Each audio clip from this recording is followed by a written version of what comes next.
Hey there. Welcome to Trifecta Tech Talks Let Me Show You series, where we give you quick tips and tricks on how to get the most out of Salesforce. I'm Jason Kilp, a senior designer here at Trifecta Technologies. Have you ever been working in Experience Builder and you've placed a component on the page and then applied some CSS overrides to it because you wanted to give it a certain style that you just couldn't get using the out-of-the-box features, only to realize that CSS you applied affects all instances of that component all over your website? Well, if that's happened to you, you're not alone. In today's episode, we're going to show you how you can apply CSS overrides to one specific component. Let me show you.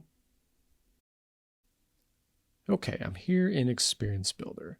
I'm using an Aura version of Experience Builder, which is the Partner Central template. And you can see I have two CMS single item components in here and one here. If we look at their properties, they're both using the same properties. And that is they both have the banner layout, they both have show headline selected, and the headline for both is using a large font size. So large is the largest option you have for the font size for the heading. And that's this size right here. So for this banner, I actually want to increase the font size because it doesn't look big enough. But for this banner down here, it looks fine. But how can I increase the font size when we're already using the largest one available? Well, in this case, I'm going to use CSS to bump the font size up a bit. So in my CSS file, I'm going to enable this. What I'm doing is I'm targeting a text or a piece of text that has a CSS class SLDS text heading large. So that's that large heading. And then that text element needs to be inside of another element that has the Force Community Banner Layout CSS class. And so what I'm going to do is take that text and bump the font size up to 2.825 rem, which is 2.825 times the size of the base font size. So let's see what that looks like. Well, great. This looks good here. This is much bigger. It fills out the frame a bit better. But if I scroll down, now this is bigger too. And I don't actually want this to be bigger. I liked it the way it was before. So why is this happening? Well, these two banners are using the exact same settings. They're the same component. They're both using a banner layout. They both have a heading, and they both have the same font size for the heading. So that CSS code I use to target it is going to target every banner element that has these settings. And that applies to the entire site, not just this page. So I don't want to do that. How can I get it so that only this particular banner gets changed? Well, I need to find something about this component that is unique to this component and can be targeted using CSS. And Experience Builder gives that to us. It uses something called data attributes. So let's go preview this and I'll show you what it is.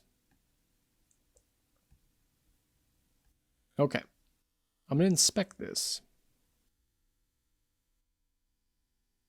And I'm going to scroll to find the top level layer for this component, which is this one here. Now you can see it says data item ID equals and then a string of text. This data item ID is a unique identifier that is only applied to this particular component. So every component in Experience Builder has its own data item ID, and that ID is unique to that one component. It's not used anywhere else on the website. So what I can do is I can target this particular element or this particular attribute in CSS, and it'll only apply to this one. So let's see how that works. So I'm going to go back to Experience Builder, go back to my CSS file. I'm going to apply that data item ID attribute to this CSS class here, or this CSS code. And so now what's going to happen is I'm going to affect the font that's inside of a banner layout, but only the banner that is in this particular component. So let's see how that looks. Okay, great. This one is not changed. It's still the same font size. But if I scroll down here, you can see this one was reset back to its original size. And that's what I want. Well, that's it for this episode. If there's a topic you'd like us to cover, please leave us a comment on this video or send us an email at info@trifecta.com. We'd love to hear from you. Well, until next time, this is Trifecta Tech Talks. Let me show you.